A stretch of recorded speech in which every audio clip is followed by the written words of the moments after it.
Hello everybody, welcome back to another video, and today I'm very excited because I have the wonderful Anne-Kathrin Dern here with me. And if for some reason you don't know who she is a fabulous composer, arranger, orchestrator, mockup artist, maybe songwriter. I actually don't know if you've written songs, but you probably have. I'm sure she'll have lots to talk about. But I'm so glad to have Anne on board today because if you don't know, I recently had the opportunity to work with her on a film. I did some additional music, and she was the lead composer, and it was a very interesting experience to say the least. We had some wonderful rides there, and I just want to thank you for jumping on with me today, and if you wouldn't mind maybe sharing a bit of your background with us, and maybe how you got started in music, and just a really brief overview of how you got to today.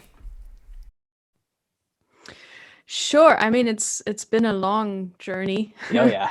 I started, I don't know, I started to do music at a really young age, but I'm not from a musical family, so it wasn't really fostered that much until I was, like a preteen or something. Hmm. Um, but I very much come from a classical background, like classical piano. Right. Um, and then I studied film scoring. Like I fell in love with film music around that same age, and then yeah, basically focused all my energy onto this. Went to the Netherlands because I was born and raised in Germany. Mm. Went to the Netherlands to study film scoring. Then came to the United States, to Los Angeles, to further my studies and find some work. Um, and yeah, I started working here at Cinesamples, first of all, making sample libraries. Hmm. Uh, and it was a good learning opportunity. And I got to do some mock-ups and other stuff for their sister company, Hollywood Scoring. And since they were located at Sonic Fuel Studios, which is owned by Christopher Leonard's, Chris knew me, and after like 2 years there of doing my thing, he started to hire me together with Alan Menken to work with them together on a TV show they were doing. And then it just kind of spiraled out of control from there, where, once you have a foot in the door and Oh people yeah. recommend you, this is kind of how it works in LA. Absolutely. Yeah. It just kind of um, is a thing. So I started doing orchestrations and tech work for Bill Ross, and assisted Pinar Toprak, and did mock-ups for Ryan Shore, and tech work for Steve Jablonsky, interned for Hans Zimmer, just kind of Yeah. working my Like rounds at all the the people. studios. Amazing. and and eventually Klaus Badelt picked me up because he needed help with an animated movie. He needed an additional writer, and so we did Leap together. And I don't remember how he found me. I think it was through like SoundCloud or Oh, something. That really? one was actually Okay. not a recommendation. Interesting. Or I think you also mentioned hearing my Cinesamples demos from like years ago, Right. because he was buying products and was Gotcha. listening to the demos, and I was like, "Ah, she doesn't suck. Let's contact her if she's in LA." Wow. Right, right, right. That's usually how you get hired in LA. It's just people going, "Well, she's been around for 2 years. I guess she doesn't suck." Right, right, right, right, right. And Well, I then mean, you just get the your own gig. quality of work has to stand up, of course, but yeah, absolutely. Yeah, I mean, otherwise you would have been fired already. So, There you go. There you go. um, right? I don't need to say any more than that. Yeah. I'm sure. And yeah, that's kind of how it continued. Kind of where I started doing more and more additional music, specifically with Klaus, and then he started to do co-writes with me, and handed me gigs and clients, and became Mm. like the score producer, and I became the composer. And that also allowed me to kind of build up my own team and my own studio, because obviously he can demand higher budgets than I ever could, Mm, mm. at least at that stage. And we had all this live recording, and so we needed bigger teams. Yeah. um, and so that's kind of how that came to be. It just Awesome. kind of spiraled into that naturally from in the best way. being an assistant, an additional writer, and then, being Right. the composer. Amazing. Yeah. I mean, just segueing from that, I mean, a lot of people read about the concept of the overnight success and getting their big break, in a certain situation. So, did you have a certain moment in life where you felt like that was the case, or do you think it was just all that persistent and continuous work you've done over the years that kind of led, very naturally and gradually to where you are today? Or was there a moment you're just like, okay, now I've like made it? It's never one thing, even when it seems like that from the outside. Yeah. There are so many names that seem to pop up out of nowhere, but then if you look them up, they've, assisted a person for 10 Right. years or Right. have, 60 IMDb credits. Yeah. And you're like, okay, they didn't come out of nowhere. They've Right. been here and they've done the work. One Sure. thing just now finally took off. Right. But usually it's also, I mean, if you look at the bios of any film composer, I think Lion King was Hans Zimmer's 50th production or something.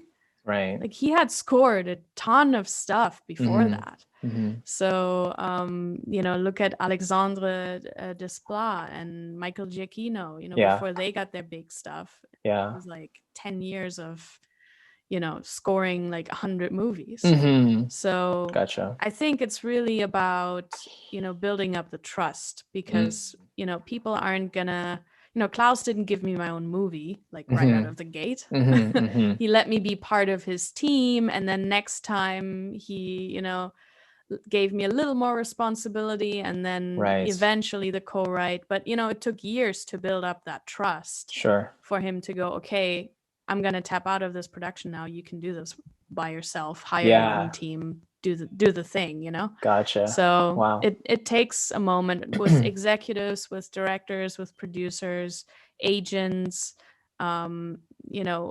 whatever it is, they need to see just consistent work. And right. that really only comes with time. For sure. Yeah. Well, it sounds like, yeah, because that's such a big process and it's all really about networking. Are there a few things that maybe you could recommend to us, as aspiring composers and arrangers? What are like, let's say 2 to 3 things that you would say are must-dos and must-haves in the industry in order to, possibly have a career in this type of work?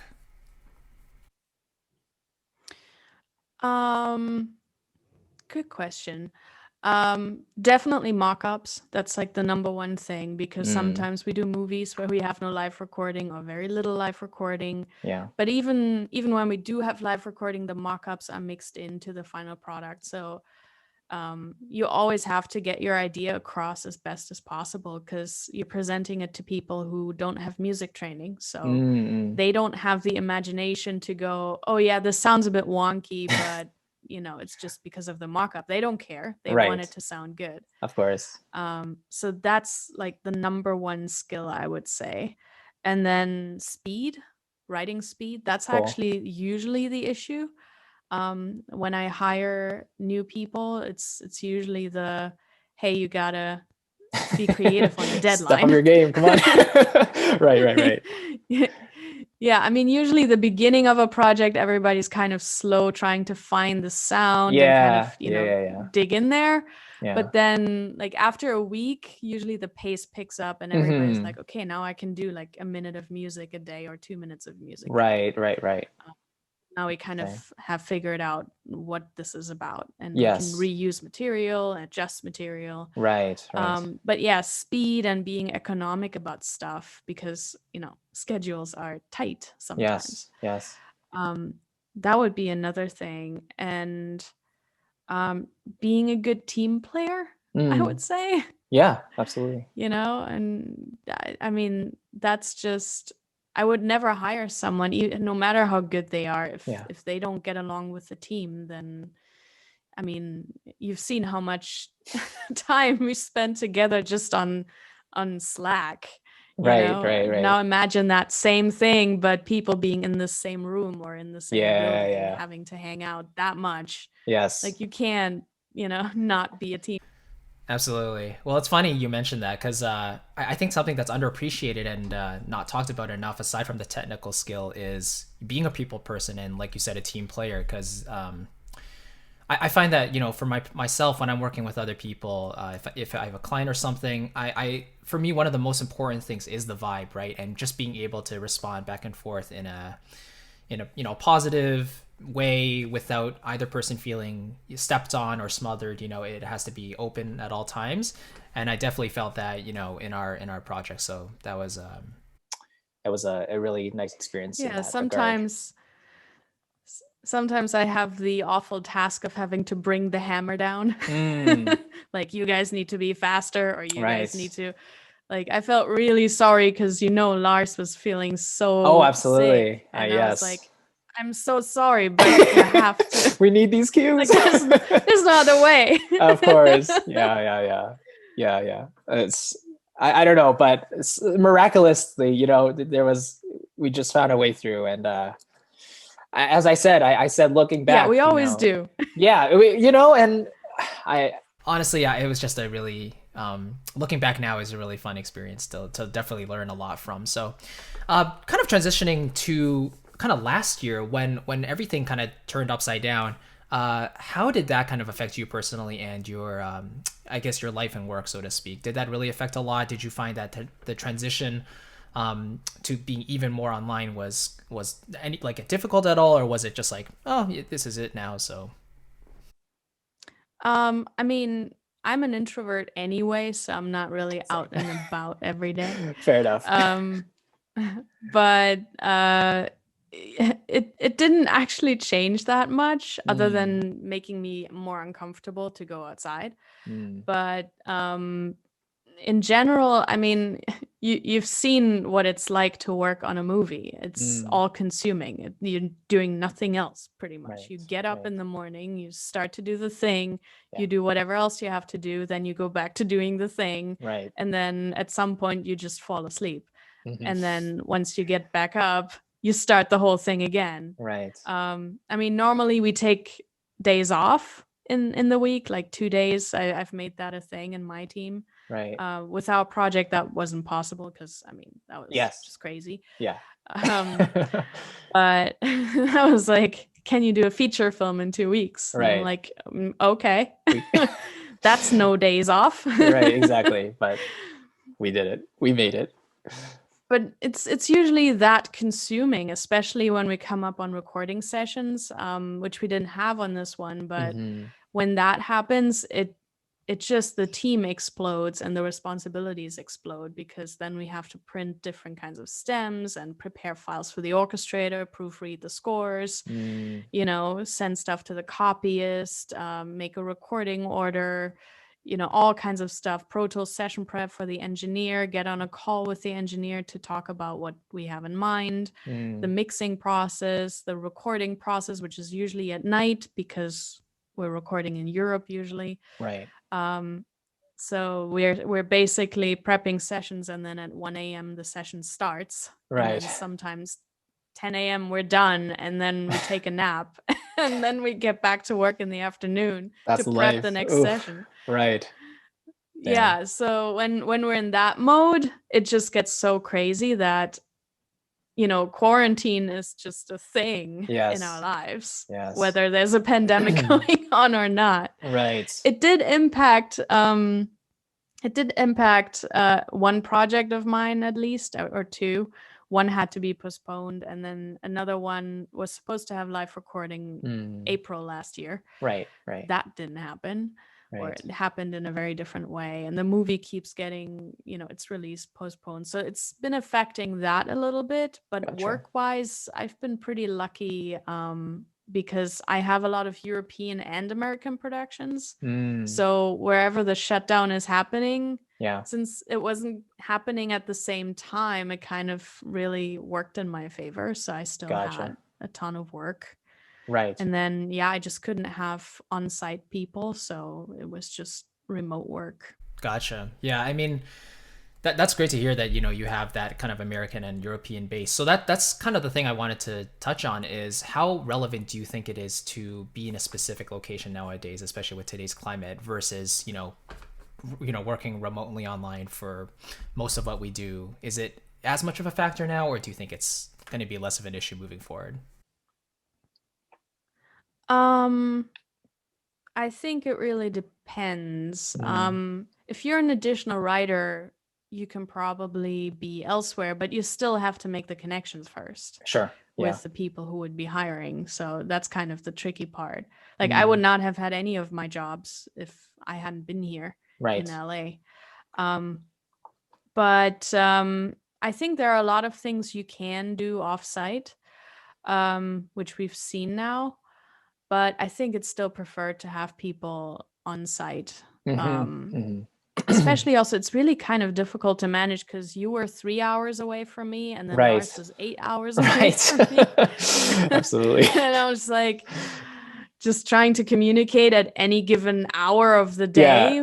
Yeah. But at some point, I got to sleep. You know, Well, especially like, that last. It's very difficult to manage. Yeah, that last day we were just like, so what are they gonna say? What are they? And then I was like, yep, it's basically, you know, midnight. So did they get, you know, did they say anything? And you're like, nope. I'm like, okay, all right. Well, I'm sure we'll find out tomorrow. And then as soon as I woke up, you're like, yes, it's approved. I'm like, yes. You know, so that was good. Good times. That was, it's that's kind of tricky to manage Sure. if people aren't even in the same time zone. Sure.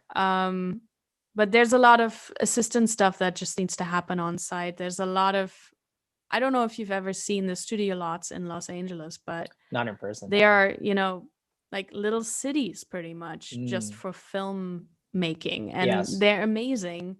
And a lot of stuff happens there. A lot of mixes happen there, meetings happen there. People want to meet in person. There's nothing quite like, you know, grabbing a beer after a session, or, you know, grabbing lunch together, or grabbing a coffee together. Yeah. It's just different. And the executives, if you want to work on studio productions, there's no real reason for the executives to look anywhere else, because they have like thousands of people here ready to work. So they're like, why hire someone we don't know at all from the other side of the planet if we can hire this person that we've now met 20 times and that we trust a lot more. Gotcha. You know? Interesting. So the agents are here, the most of the higher profile composers are here, the studios are here, a lot of filmmakers are here, which isn't to say you can't do this job from elsewhere. I mean, especially something like library music, for example, you can do from anywhere.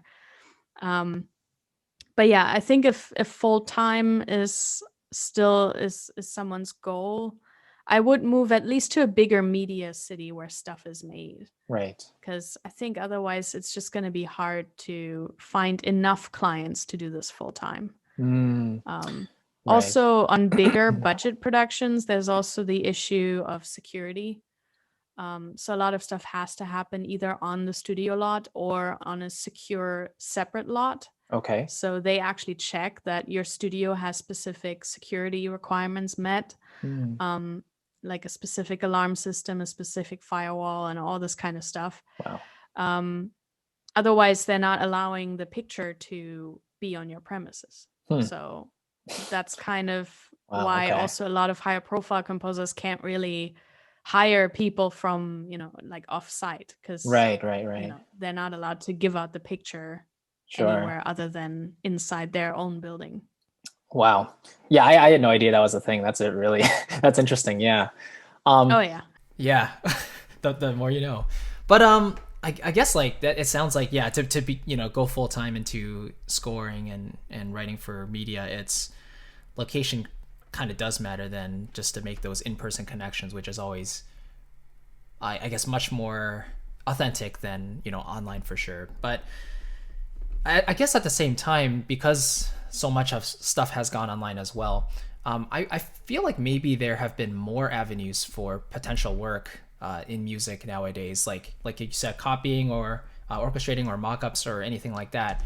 So, you know, as you mentioned, it is important to still make those in-person connections, but have you seen any online music avenues open up more as well for additional I guess streams of income, maybe like production music? Because I'm personally not involved in production music myself, so I don't really know about that. But like, yeah, so I'm just curious. Like, do you know of anything that's I don't know. happened? Okay, that'd be. I'm just it just. I mean, for me, YouTube has been great. Yes, YouTube has been great, but that's been growing Yes. throughout the pandemic. Absolutely. But yeah, I don't know if there are new avenues per se. I think a lot of people have just spent more time refining their online presence, because Right. that's really important. I mean, it's Yes. how I found you. Right. I Sure. saw that YouTube composer roundtable and was like, who's that guy? Who's this I was kid? printing stems and was like, who's this kid? He's Oh my so gosh. humble and nice. And so not a YouTuber. Like, Oh my you gosh. expect a certain personality that is very loud and very, I guess you've seen too many and it obnoxious was people. not you. Yes. But And then I saw you and I was like, wow, he's very Canadian. oh wow, And okay. so I went to Thanks. your channel and I was like, well, let's see if he's any good. Yeah. And then I listened to, I think Tranquility was the track. And I Yeah. was like, damn, this is a really great mock-up and this is really Thank you. great orchestration, great writing. I That should was a fun contact this piece. guy. I appreciate it. Because I also No. saw, you have such a large following, and I scrolled down and just saw how many videos you have about so much stuff, and I was Right, like, right. okay, this guy has been putting in the work. Oh, well, And that's kind of what you want to see, though, if you want to sure. hire someone, especially someone who hasn't assisted and you want to give them a writing role right away. I need to know that certain things are Yes. there. Like, I can't teach orchestration in the middle of a gig. Like, I can't tell people how to arrange strings Right. or how to, do a mock-up. That's something I can teach on site when we have Right. interns and junior assistants. Then we can take the time to do that. But for a writing task, I'm like, there certain boxes need to be checked. Right. And so I listened to some of your stuff and I was like, the boxes are checked. So if he can get the speed down and he doesn't seem like an asshole, I guess. That's a pretty low bar to meet then. Well, I'm glad that box was ticked. He's not an asshole. Love it. Very That's good. Great. Oh. So let's see where this goes. Let's contact this guy. Right. And this is how Hans finds a lot of people too. Like, I think his current additional writer, actually, he also found on YouTube. Cool. So it's a possibility. Yeah. And yeah, it's Yes. Well, we do spend time on these platforms. Oh, for sure. Well, it seems like just the need to be online nowadays is just ever increasing, and people have asked me so many times, should I be setting up a channel, or at least how do I get my name out there more? And I guess my first answer is always just, continue to practice your craft and then just upload your stuff to whether it's SoundCloud or YouTube, but just get it out there, because there's no better practice than just doing it over and over, right? So exactly. Yeah, you have to put your stuff out there, and it's never been easier. It's never been cheaper to do so. We all have iPhones. We all have DAWs. We all have the resources to do it. And I would not have contacted you if I had seen only like 1, 2, or 3 videos on your page, and that's kind of it. Then I'd be like, I don't know if I trust this guy. But since it was just such a wealth of content, I was like, okay, this guy has been doing this a lot. Interesting. So good to know. it's more trustworthy. Thank you. It's also, when people send me stuff and I look at the date and it was uploaded 3 years ago, and I'm like, so you've done nothing new in 3 years? Right. Like, why would I trust you? Sure. Yeah, that's interesting. Staying consistent and up to date is super important. So yeah, I guess finally my one question is, through all of this, through your entire career so far, and it's a broad one, but what would you say is the biggest thing you've learned so far in your career? If someone just asked you, like, for the emerging composer, arranger, whatever, if they want to get into this and just, potentially make a living and doing this full time, what's the biggest thing that you've learned from your experience in your career?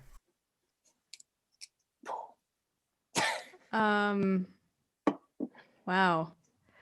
Not to put you on the spot. I mean, on a practical level, I would say workflow. Workflow is everything, That's good. as Yeah, you've seen. absolutely. Everybody needs to be on top of the workflow, and then there has to be a workflow in place. Otherwise, nothing's going to get done and delivered properly. Right.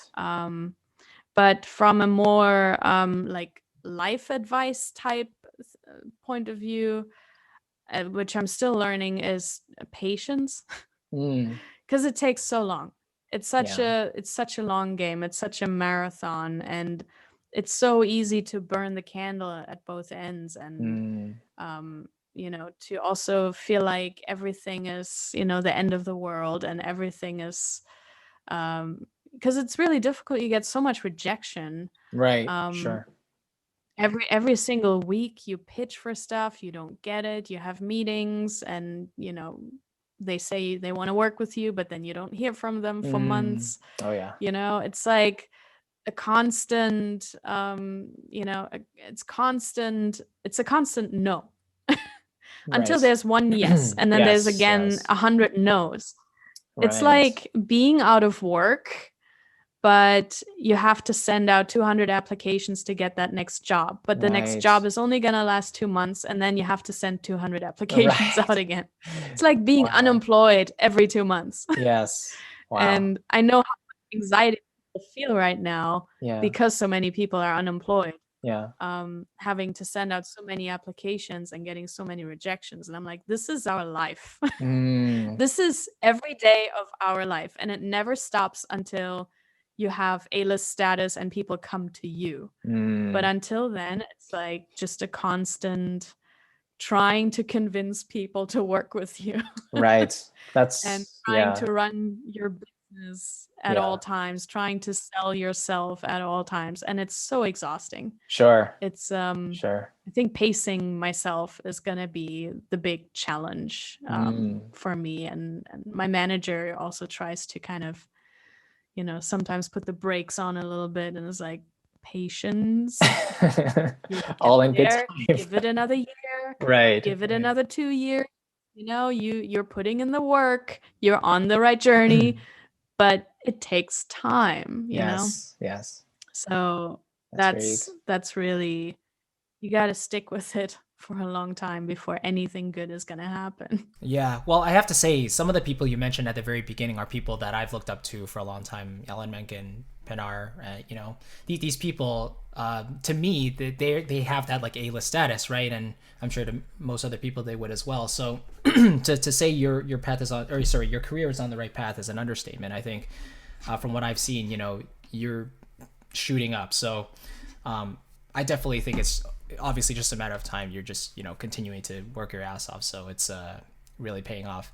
And it brings up an interesting thing that Mark Cuban said, and this was directed towards entrepreneurs, but he was saying it doesn't matter how many times you fail, but you only have to be right once. And so it's literally the same thing as what you said. And I just think it's really interesting to be patient, and you have to really, I guess, enjoy what you do, because especially if it's music, then it's so uncertain sometimes, and it can feel absolutely dejecting. And I've felt those moments as well. But it sounds like every day's the grind. There are moments I just want to like hide under a blanket on the couch and just not get up. Right. But hey, I mean, I guess in those moments you do have to push yourself through those things. And even today, like earlier this morning, I was working on a project, and it wasn't really like my style of music that I really enjoy to work on, but I knew that, first of all, the ending is on the other side if I actually get through this, and also the bills have to be paid, right? So there are almost moments where, you just feel like that, but at the same time, the projects you do get that you really enjoy make it all worth it. So it's really this music journey,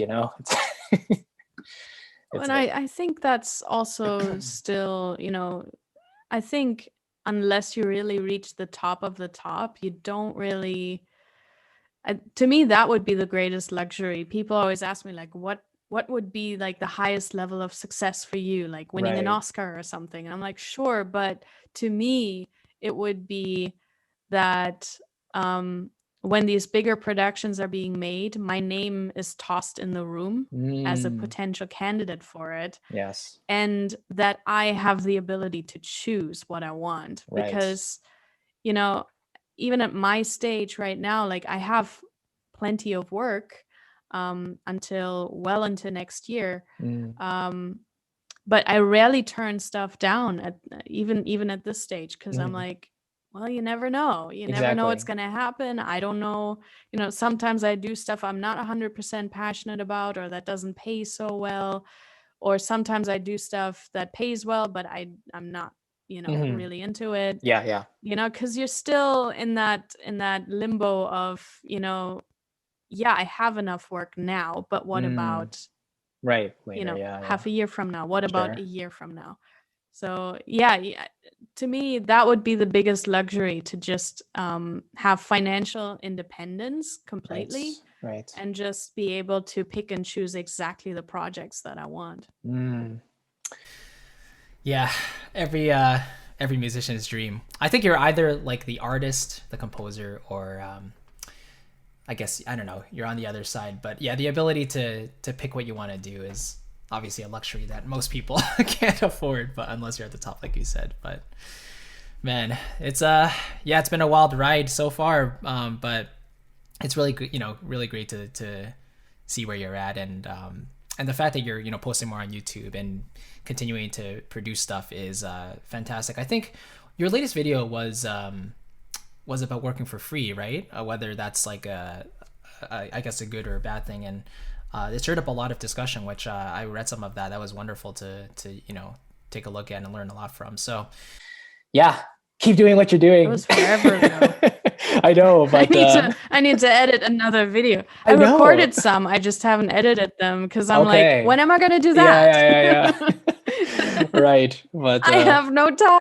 it's all worth it. Trust me. Like every time you do it, it's and yeah, it's like quality and consistency too. You know, it's not like you're putting something out and then you're like dropping off the face of the earth and not uploading for 2 years. You know, at least there's you know, some form Yeah. of rhythm there, so at least it, you know, keeps you top of people's minds in that, you know, side of things as well. So yeah, And I it's think great. also the advantage is that people don't hold you to that one thing you did, you know? Because if one of the pieces isn't that good anymore, like I have stuff out there where I'm like, nah, I could do that better now. Yeah.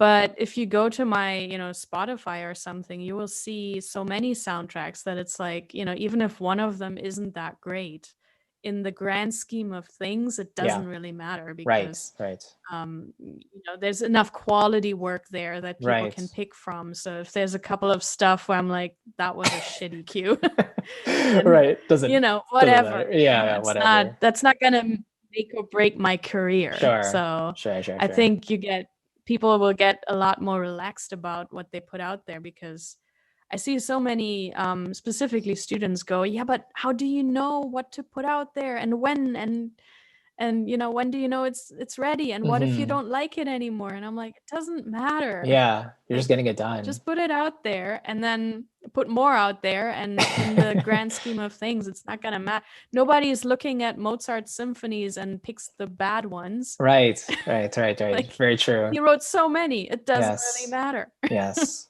I love that. Like, there are some turds in there. Oh, sure. Said that. Yeah, but it really comes down to you just gotta practice, right, and just keep on doing it, be consistent with whatever we do. Exactly. And just get over that fear of putting it out there, because it's not like the world is waiting for us. Yes. It's not like there are like millions of people sitting there waiting for us to do another thing. Right. We're not Justin Like, Bieber. we're lucky if they even listen, even if they hate it. Yes. At least they listened. Yes. That's very more true. than most people can say. That's true.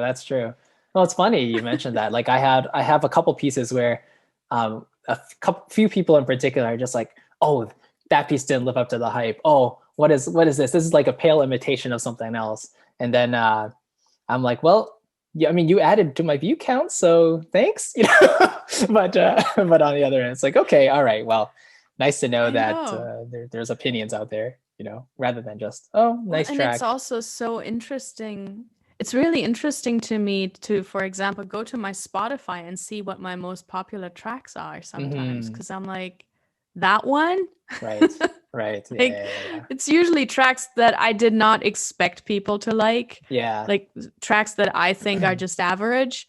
And, then other tracks that I think are my best work, people aren't listening to. So I'm like, okay, I guess that's great market research. Yeah. Absolutely. Yeah. And I hope that'll be what I find out in a couple months when I release my album, because there are songs that I'm like, oh, this is like the best song I've ever written, and then I know when I release it, it'll be like, oh, okay, well, maybe people like a different song where they're not listening to this one as much. So okay, well, moving on to the next one. you know, but yeah, it's a fun journey. We're always learning, but yeah, I mean, Well, this is the yeah, important thing, though, because when you're a film composer, you're presenting your music to people like that, to non-music people. So whatever we think is like brilliant counterpoint might actually not catch on the other side. right, right, and they might be drawn to something much simpler that we would, throw out. So to me, yes, this is always like the greatest market research to go, oh, okay, so people respond to this, right, because likely that's also what, directors and yeah, producers yeah, and yeah, yeah. executives are going to react to. Cool. Yeah, I haven't thought about that. That's yeah, really interesting. Getting into the mind of a working film composer, that's invaluable. But anyway, thank you so much, Anne. I know you have a super busy schedule, so again, thank you for taking the time, and I'm sure everyone watching had a lot to learn from here today. So again, Anne, thanks for taking the time. Thank you. I appreciate it. All right, see everyone in the next video. Take care. Bye.